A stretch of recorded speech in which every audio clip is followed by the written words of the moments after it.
Hello everyone, मैं आचार्य इंद्रजीत आपका private ज्योतिषी एक बार फिर से अपने यूट्यूब चैनल में आप सबका स्वागत करता हूं।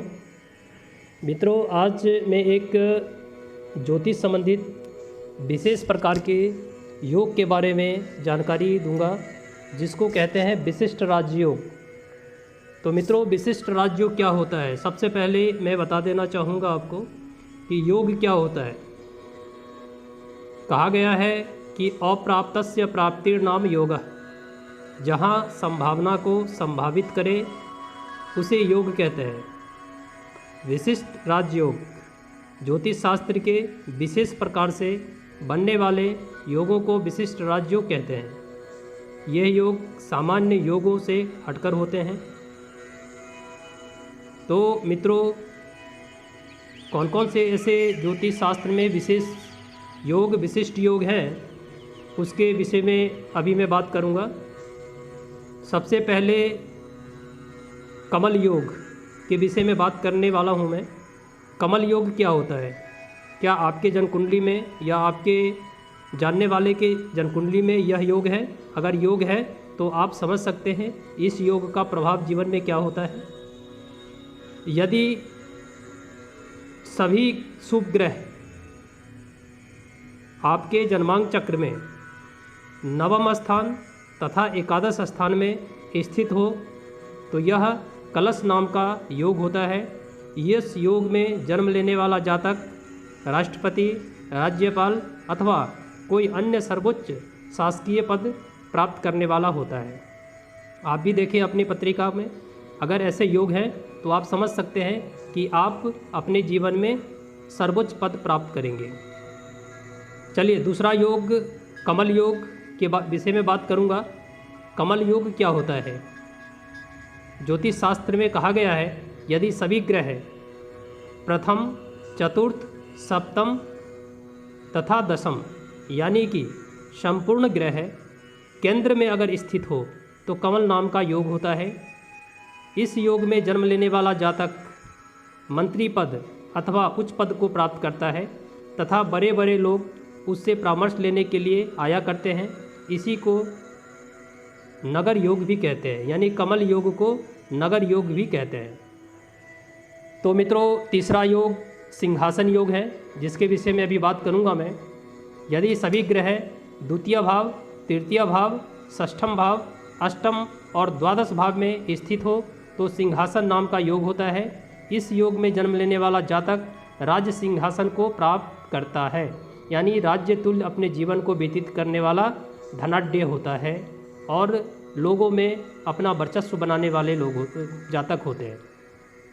चौथा योग है एकावली योग। यदि आपके जन्मांक चक्र में लग्न से अथवा किसी भी भाव से आरंभ करके सातों ग्रह क्रमशः सातों भाव में स्थित हो, यदि लग्न द्वितीय, तृतीय, चतुर्थ, पंचम, षष्ठम, सप्तम, ऐसी स्थिति में अगर सारे ग्रह एकत्रित है तो एकावली नाम का योग होता है। इस योग में जन्म लेने वाला जातक मुख्यमंत्री, राज्यपाल आदि उच्च पदों को प्राप्त करता है। पांचवा योग चतुःसार योग होता है। मित्रों, चतुःसार योग क्या होता है मैं बताने जा रहा हूँ। यदि सभी ग्रह मेष, कर्क, तुला तथा मकर राशियों में हो तो चतुःसार नाम का योग होता है। इस योग में जन्म लेने वाला जातक शासन में अत्यंत उच्च पद को प्राप्त करने वाला होता है, जैसे राष्ट्रपति या उपराष्ट्रपति, मुख्यमंत्री, राज्यपाल आदि होते हैं इस योग में जन्म लेने वाले। साथ ही बड़ा धनी होता है, धनाढ्य होता है तथा उसके सभी अनिष्ट नष्ट हो जाते हैं, यानी सदैव अच्छे कर्म करने वाले और अच्छे कर्म का फल भी जीवन में मिलता है। मित्रों, अगला योग है अमर योग। अमर योग ज्योतिष में ये भी एक विशिष्ट उच्च पद प्राप्त करने वाला योग है।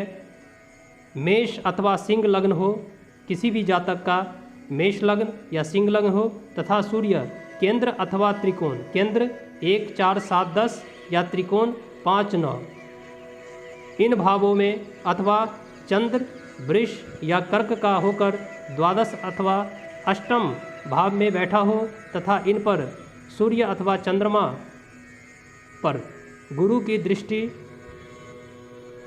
एवं शुक्र की दृष्टि पड़ रही हो तो अमर नाम का योग होता है। इस योग में जन्म लेने वाला जातक शासन में उच्च पद को प्राप्त करने वाला तथा दीर्घायु होता है, साथ ही उसके समस्त अनिष्ट भी दूर होते हैं। इसी प्रकार से मित्रों अगला योग है चाप योग। यदि शुक्र तुला राशि में, मंगल मेष राशि में, गुरु स्व राशि में, धनु या मीन राशि में स्थित हो तो चाप नाम का योग होता है। इस योग में जन्म लेने वाला जातक राज्याधिकारी होता है, उच्च पद प्राप्त करने वाला होता है। अगला योग है मित्रों महासागर योग। कहा गया है केंद्रे शुभे त्रिषडाये खले, यानी केंद्र स्थान में शुभ ग्रह हो और त्रिषड आय यानी 3, 6, एकादश में खल यानी कि पाप ग्रह स्थित हो तो ऐसे योग में जन्म लेने वाला जातक महासागर नाम का योग में जन्म लेता है। और इस योग में जन्म लेने से राज्यपाल, राजदूत या मंत्री आदि गण में शामिल होते हैं, उच्च पद को प्राप्त करते हैं। ऐसा व्यक्ति देवता तथा ब्राह्मणों के प्रति श्रद्धा रखते हैं, परंतु उसका शरीर किसी न किसी राज्य रोग यानी राज्य यक्षमा आदि से दुखी बना रहता है, शारीरिक व्याधि किसी प्रकार से लगा रहता है। अगला योग है राजयोग। कहते हैं कि कर्क राशि में बृहस्पति, नवम भाव में शुक्र तथा सप्तम भाव में मंगल एवं शनि की स्थिति हो तो ऐसे जातक राजयोग में जन्म लेने वाला उच्च शासनाधिकारी, ऐश्वर्यवान, धनी, प्रतापी एवं सुखी होता है। अगला योग है मित्रों चक्र योग। यदि एक राशि के अंतर में 6 राशियों में समस्त ग्रहों की स्थिति हो तो ये चक्र नाम का योग होता है। इस योग में जन्म लेने वाला जातक राज्यपाल, राष्ट्रपति अथवा मंत्री पद प्राप्त करता है। वह अत्यंत रूपवान, श्रीमान, राजनीतिज्ञ, प्रतापी, ऐश्वर्यशाली एवं यशस्वी होता है। 20 वर्ष की आयु के बाद इस योग वाले के प्रभुत्व में वृद्धि प्रारंभ हो जाती है। ऐसे जातक 20 साल के बाद पीछे मुड़कर नहीं देखता है और अपने जीवन में एक प्रभुत्व को प्राप्त करने वाला बनता है। अगला योग है माला योग। यदि बुध, गुरु तथा शुक्र चतुर्थ, सप्तम एवं दसम भाव में हो तथा शेष ग्रह इन स्थानों से भिन्न भावों में हो तो माला नाम का योग होता है। यानी बुध सप्तम भाव में, बुध चतुर्थ भाव में, गुरु सप्तम भाव में और शुक्र दसम भाव में स्थित हो तो ये माला नाम का योग होता है। इस योग में जन्म लेने वाला जातक अन्न, वस्त्र, आभूषण, धन आदि से समस्त अनेक स्त्रियों से प्रेम करने वाला संसद सदस्य अथवा उच्च शासनाधिकारी होता है। उसे पंचायत आदि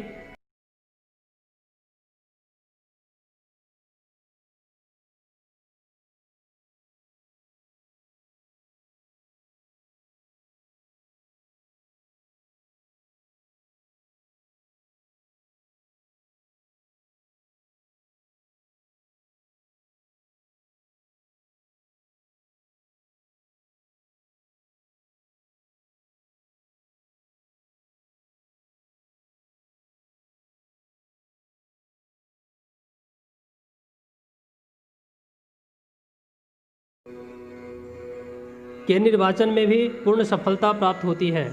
उसके बाद है अगला योग है हंस योग। सभी ग्रह मेष, कुंभ, धनु, तुला और मकर तथा वृश्चिक राशि में स्थित हो तो हंस नाम का योग होता है। इस योग में जन्म लेने वाला जातक सब प्रकार के ऐश्वर्य एवं सुखों से परिपूर्ण, शासन द्वारा सम्मानित तथा शासनाधिकारी होता है। अगला योग है राज मंत्रित्व योग। दर्शकों, यदि पाप ग्रह से रहित बृहस्पति केंद्र में स्थित हो तो इस योग में राजमंत्रित्व नामक योग होता है। इस योग में जन्म लेने वाला जातक दानी, मानी, गुणी, संगीतज्ञ, धनी, सुखी, नीतिज्ञ तथा मंत्री पद प्राप्त करने वाला होता है और संसार के समस्त सुखों को भोग करने वाला होता है और अपना प्रभुत्व में सदैव वृद्धि करने वाला होता है। तो मित्रों, आज मैं आपको कुछ विशिष्ट राजयोग के विषय में जानकारी दिया है। यदि ये सारे योग आपके पत्रिका में किसी एक योग भी बन रहा हो तो आपके जीवन में इस प्रकार से सफलता मिलेगा, उच्च पद की प्राप्ति होंगे और अपने जीवन में एक प्रभुत्व स्थापित करने वाले होंगे। इसी प्रकार से अगले वीडियो में मित्रों में और कुछ विशिष्ट राजयोग के विषय में बताऊंगा, जैसे गजकेसरी योग, राजहंस योग, श्रीनाथ योग, शंख योग, अधियोग इत्यादि बहुत सारे ऐसे ज्योतिष में योग हैं जो एक विशिष्ट योग होते हैं, जो हर योग से अलग होता है। ये एक विशिष्ट प्रकार के योग होता है। मित्रों, ये मेरा वीडियो यदि आप सबको पसंद आया तो लाइक करें, शेयर करें और सब्सक्राइब करें। ज़्यादा से ज़्यादा सब्सक्राइब करें, ज़्यादा से ज़्यादा लाइक एंड शेयर करें, ताकि मैं नए नए ज्योतिषीय विषयों को लेकर आप सबके सामने उपस्थित रहूँगा और नए नए जानकारी मैं दूंगा। तो मित्रों, धन्यवाद। जय माता दी।